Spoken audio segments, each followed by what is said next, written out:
ambapo utalipata ziwa la Victoria? Bila shaka ni Mwanza. Lakini pia ni wapi ambapo utalipata daraja la Furahisha?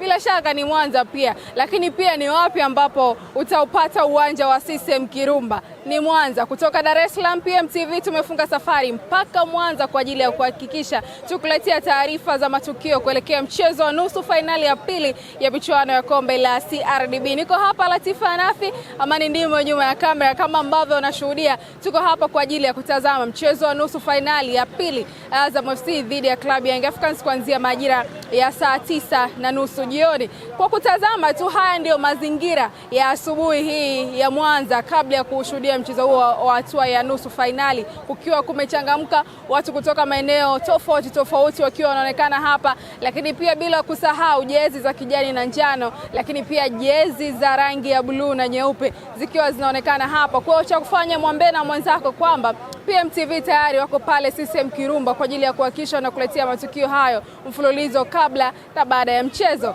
Nyuma ya kamera ni Amani Ndimbo, nikupe pia habari za PMBet.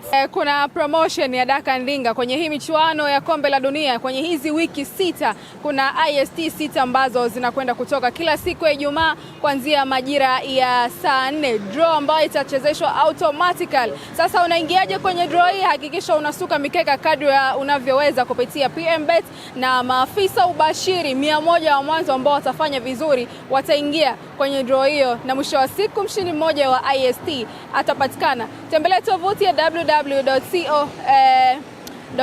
www.pmbet.co.tz ili uwe wa kwanza kuondoka ama kutimiza ndoto ya baba mwenye gari.